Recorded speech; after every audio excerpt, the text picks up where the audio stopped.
going to tell you a story. Now, this story happened maybe a year and a half ago.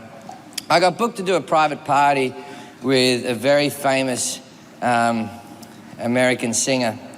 And I signed a contract to say that I would never say who booked me, how much I was paid, or who was at the party. But then I've just been telling people, and nothing's happened, so... So it's Mariah Carey. Now, I get a phone call from my management one day, and they say, Mariah Carey's a massive fan of yours. And I said, no, she's not. And they go, how do you know? I said, I don't know the woman. I've never met her, but I know this. There is no scenario where Mariah Carey finishes a concert, goes home, pours herself a bath, lights a few candles, and goes, put on a bit of Jim Jefferies. And then sits there splashing around going, women are cunts. No. I said, she's not a fan. And so they ring on, say, James Packer is a fan. Now, James Packer is a very famous Australian billionaire. And she wanted to purchase me for his 50th birthday as a gift, right? Already weird to be a human gift. But I guess that's what you buy billionaires. You can't buy them materialistic things because they can purchase whatever they want. You buy them other human beings doing tricks. And so they ring me up and they go, $15,000, 15 minutes. You just got to perform at a dinner party. She lives half a mile away from you. Easy peasy. And I said to my manager, Alex, Alex, that sounds fucking horrible. I'm not going to do that. And he rings back up 10 minutes later. $30,000. 15 minutes. And I said, Alex, I'm an artist. I never let money make decisions for me. Now, I think we all know where this is headed.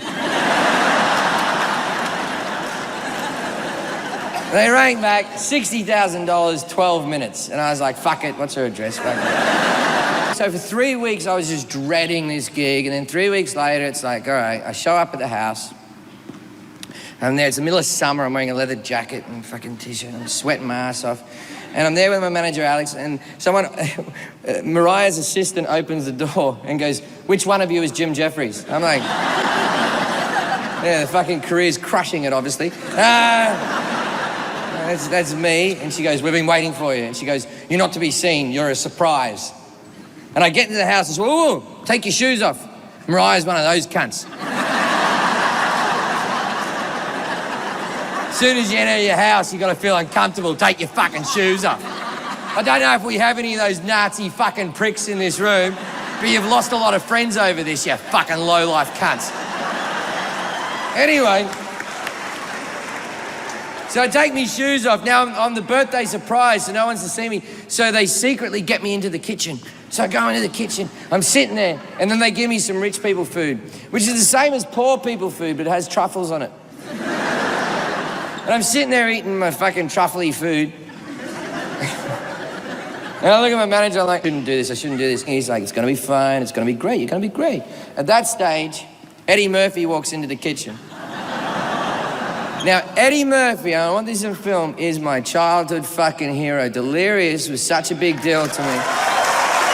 And was the reason that I tell these big, long stories. Was the first comic I saw who told long stories. Anyway, I'm going to do a terrible impersonation. But Eddie Murphy walks up to one of the catering people and he goes, I'm all dehydrated. I need a Gatorade or a Powerade or something with aid. I need electrolytes. My mouth is dry. And I'm just staring at him like... And then he points at me and he goes, why don't you? You do the TV show with the disabled boy. And I said, I do the TV show with the disabled boy.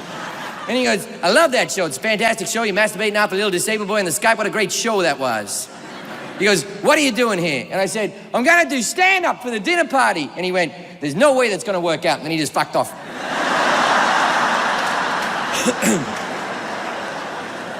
So I just break out into a fucking sweat right now. She goes, it's time. Now, let me paint a picture for you. There's 20 people in a garden sitting on long tables surrounded by tiki torches before tiki torches had racist connotations. They're all famous people. They do not know that there's any entertainment. Nor have I been announced. There is not a microphone. There is not a light. I'm walking out in my socks. I just look like a guy who's gotten onto the property and has a few things that he wants to say. See, the difference between stand-up comedy and a drunk guy giving opinions, that's it. That's it.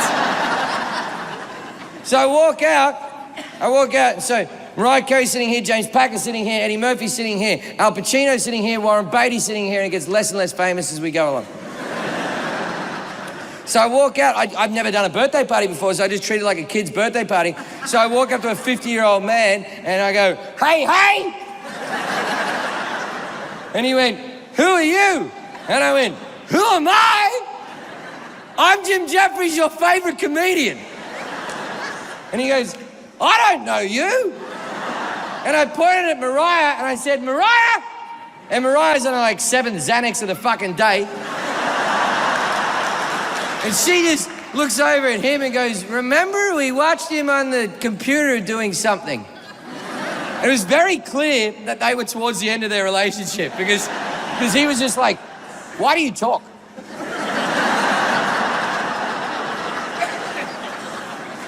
And I went, fuck it. I'll tell some jokes anyway, shall I?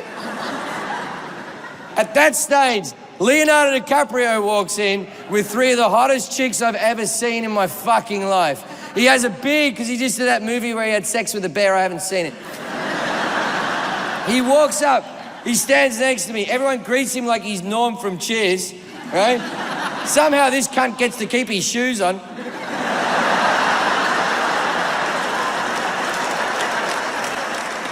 And he just chats to the table for 3 Leonardo DiCaprio like this.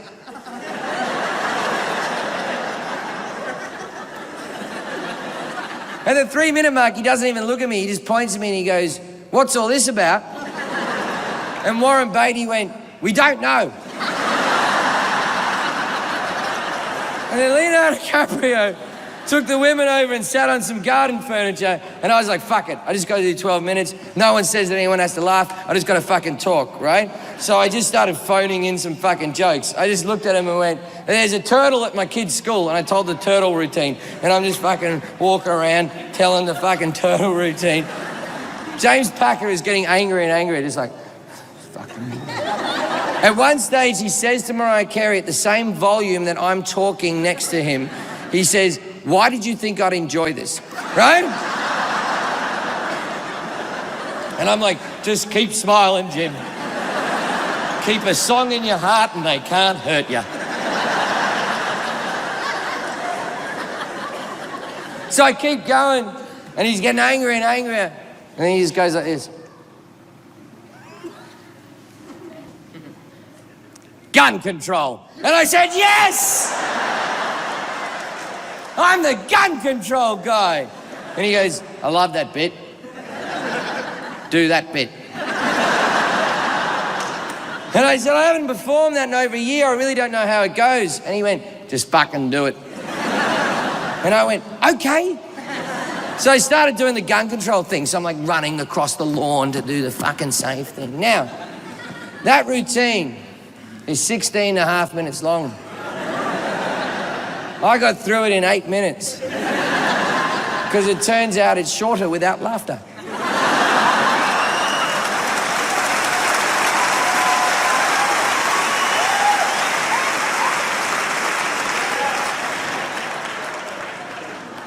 I did get a laugh though. I got a laugh from James Packer.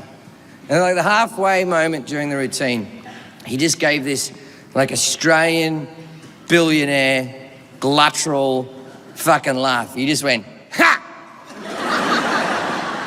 Now this laugh is so distinctive to my Australian ear that if I was I'd become like Steve Irwin. I'd be like, oh, that's the Australian billionaire. And then he just went,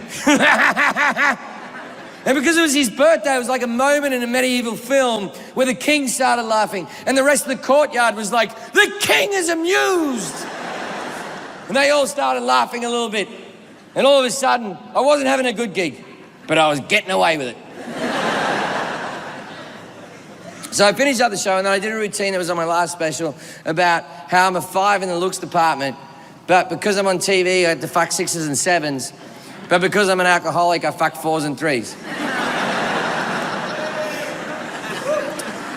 So I did that routine, then afterwards I'm standing around with my manager Alex and we're drinking, and Al Pacino and Warren Beatty walk up to us and they're drunk as fuck, or they're just old. And Al Pacino walks up to me and this is the exact words he says. He went, "Oh, couple of 5s are talking to each other." And I forgot my routine. I'm like, "Sorry? You're also a 5. And then I remembered, I went, "Oh, well, you know, I get to fuck 6s and 7s because I'm on the TV. I bet you're fucking crazy 9s and 10s, right?" And he grabs one of the girls with Leo and he drags her in and he goes, "You're right." And then he pushed her away and then Harvey Weinstein just tackled her and dragged her into the bush.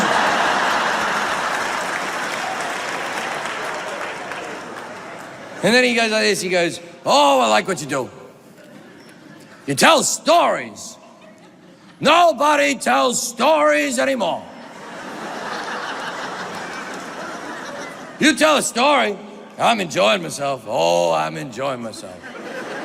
But then you get distracted and go on a tangent, and I think, oh no, I'll never hear the end of this tale. But then you come back to the story, and I'm like, whoa, whoa, whoa. He remembered the whole time.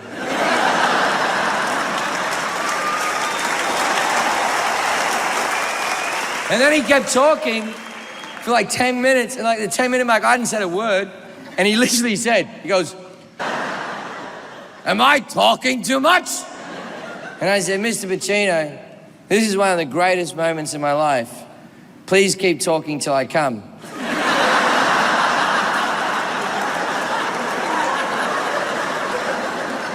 And he said, "A challenge." And then he said to me, he goes, "Do you act?" Now, Al Pacino says, "Do you act?" And I'm like, "I've acted. I'm not an actor, I'm a comedian." And he goes, "Oh, I know a lot about acting." And I was like, "Yeah, you do." And he's like, "You're gonna be a great actor, a great actor." And I'm like a fat chick being hit on. I'm like,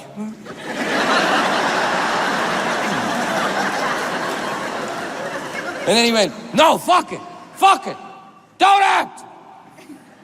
You're better than us. Acting's for idiots like me and him." And he points at Warren Beatty, and Warren Beatty at this stage is looking at a moth going around a tiki torch, like. He goes, "You're better than us. You tell stories." And I'm like, "All right." He's like, "Say it for me. Say, I'm a director."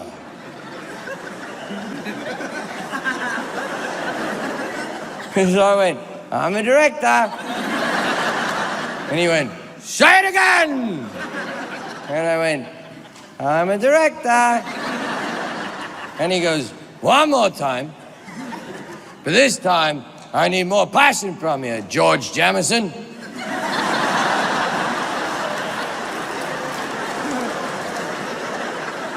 And so I just got the fever and I went, "I'm a director."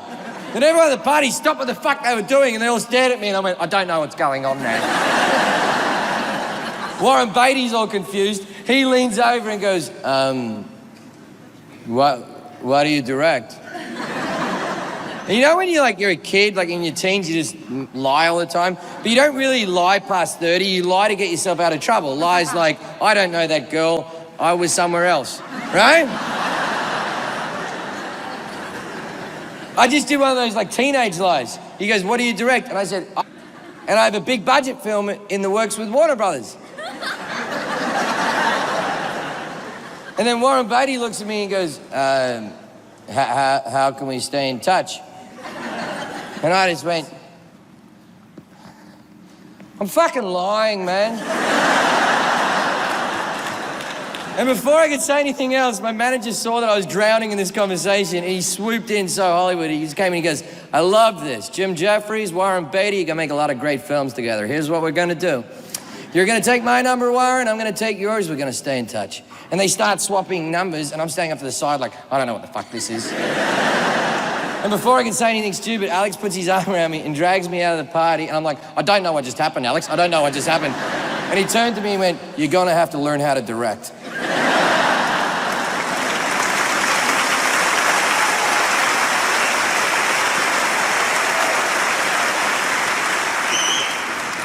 Now, before we go, on all my specials, I do this a little bit at the end.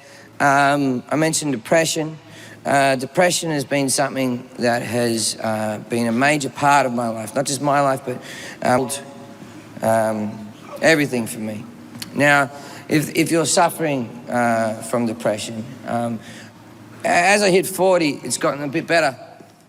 And it's gotten a bit better because I was speaking to my dad, who's 76, and I said, Dad, why aren't you depressed? And he said, what are you going to do? Now, that actually said something to me. It said something big in my brain that actually flicked a switch, right? Because I wasted my 20s being depressed. The prime years of my life, I wasted most of my 30s being depressed. And a lot of you may have done that as well, right? But this is the thing, right? The only reason we're depressed in our 20s and our 30s and our 40s, the prime of our life, is because of hope.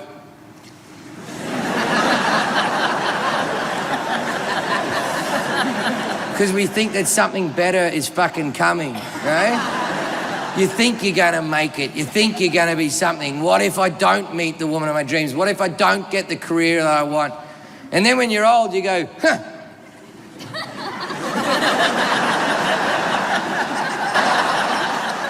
But then you're happy to be alive. See, I spent weeks in my 20s in my fucking bed going, I don't want to live. I can't get out of my fucking bed. Do you know who doesn't do that? People in their 90s. You don't meet depressed people in their 90s. I used to be like, I can't get up. People in their 90s are like, I'm up! Did it again! Boom!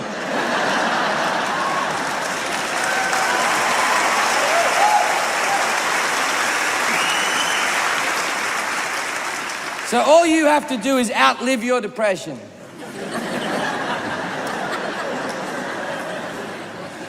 And then embrace the things that make you fucking weird. I'm 40, I'm about to turn 41 in a few weeks. And I'll tell you a weird thing about me. I have a passion. My passion is this. I like little things that look like they should be big things. I act like they're full size, but that I'm a giant. I'll give you an example. You know when you're in a shitty hotel and they give you that little box of breakfast cereal? I act like that's a full-size box of breakfast cereal. And then I walk up to people and go, well, I'm a giant. Like my ex, Kate, she had to stop buying cherry tomatoes and baby carrots because whenever we had them in the house, I was a pain in the ass. I was always like, Kate! It's a regular-sized tomato. But I'm gonna eat it in one bite. Because I'm a giant, Kate! Every time we went to a restaurant and ordered sliders, she was like, fuck, here we go. You don't want to be sitting next to me on a plane when they give you that little bowl of vodka. I'm a fucking nightmare. I'm like, everyone, I should be drunk. I just drank a whole bottle of vodka. But I'm not, because I'm a giant. Now, this all came to a head when my son was 2. We were trying to put him in preschool, and we were going around to the different schools, and we were taking the tours, and we were on this one tour at the school he actually ended up at, and they were showing us the play equipment in the classrooms, and then we walked into the toilets. And they had these toilets for 2-year-olds, which are little tiny bowls, a little tiny seat, with a little tiny water tank, a little tiny flusher, and I was in heaven. And the rest of the group kept walking, and I acted like I was walking, but I wasn't, because I had to stick around, because I had to do a shit on a little toilet. I didn't even need to do a shit. This was an extra unnecessary shit. I'd done a shit 2 hours earlier. So I pull down my pants and I get on the little toilet. Now, maybe the happiest I've ever been. So I'm doing the shit and the hole's so small it only covers my arsehole, so my cock and balls are sitting up on the lip of the seat. And I'm just beaming, but then I reach a dilemma. Often when you shit, you also need to wee. And my dick wanted to wee, but I was just shitting, so my dick was confused. My dick was like, name me a scenario where shit is welcome and wee isn't. And I'm like, we're just shitting right now. And it's like, fuck it, I'm gonna wee. And I'm like, please don't wee. Because if you wee, I'll become a sex offender and Hank won't get into school. And Kate won't get happy. Now at this stage, Kate realizes I've left the group. And she walked on a little toilet with his cock and balls sitting up on the lip. And the look of disappointment that just flooded her face. And I just looked at her like this.